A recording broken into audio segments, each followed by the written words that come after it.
नमस्कार मित्रांनो, मुद्द्याचं बोला या यूट्यूब चॅनलमध्ये तुमच्या सर्वांचं हार्दिक स्वागत। बैलाच्या व्यवहारातून एक हत्या करण्यात आली आणि ही बातमी समजतात महाराष्ट्रावर मोठा आक्रोश पाहायला मिळाला। गौतम काकडे नामक एका व्यक्तीने प्रसिद्ध बैलगाडा मालक रणजित निंबाळकर यांची हत्या केली आणि ही हत्या करतानाचा क्षण ही एवढा धक्कादायक होता की अगदी त्यांच्या लहान मुलीसमोर आणि पत्नीसमोर रणजित निंबाळकर यांची हत्या करण्यात आली। गोळ्या घालून रणजित निंबाळकर यांना गौतम काकडे यांनी मारलं। याचबरोबर त्यांच्यासोबत त्यांचे 2 साथीदार देखील होते। मात्र ही घडामोड ज्यांच्यासमोर घडली त्यात रणजित निंबाळकर यांची पत्नी आणि मुली यांच्यासमोर। खरं तर रणजित निंबाळकर यांना दवाखान्यात नेण्यात आलं व त्यानंतर त्यांच्या पत्नीने मीडियासमोर येत हा सर्व प्रसंग सांगितला।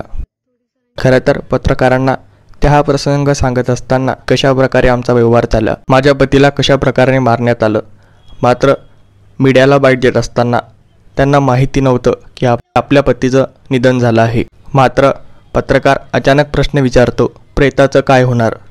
रणजित निंबाळकर यांच्या पत्नीला मोठा धक्का बसतो आणि अगदी त्या रडायला लागतात।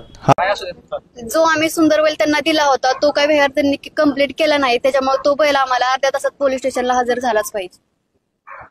ठीक नाही, तोपर्यंत काही प्रयत्न येणार नाही असं ठरलंय ना सगळ्यांचं। प्रयत्न म्हणजे पाहिला तर तुमच्याही डोळ्यात पाणी येईल। अगदी रणजित निंबाळकर यांच्या मृतदेहाला कवटाळून त्या रडताना देखील पाहायला मिळतात। हा भावनिक क्षण कुणाच्याही आयुष्यात येऊ नये। पाहिल्यानंतर तुमच्याही डोळ्यात पाणी आल्याशिवाय राहणार नाही। मात्र ज्या निर्घृणपणे ही हत्या करण्यात आली, अगदी बायको आणि लहान मुलीसमोर ही हत्या करण्यात आली, त्यामुळे आपण समजू शकता की पैशासाठी माणसे कुठल्याही थराला जाऊ शकतात। त्या लहान मुलीचा देखील या मारेकऱ्याला थोडीशी जाणीव झाली नाही की एका लहान मुलीसमोर तिच्या वडिलाला आपण गोळ्या घालतोय, याबद्दल त्याला कसलीही लाज वाटली नाही। त्यामुळे आता महाराष्ट्रभरातून यावरती मोठा आक्रोश पाहायला मिळतो आहे व गौतम काकडे यांना कठोर शिक्षा व्हावी असं देखील बोललं जात आहे। मात्र ते एक दिवस फरार होते, अखेर त्यांना पोलिसांनी अटक केली आहे।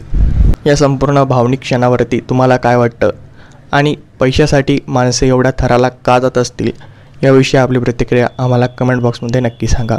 मनपूर्वक धन्यवाद।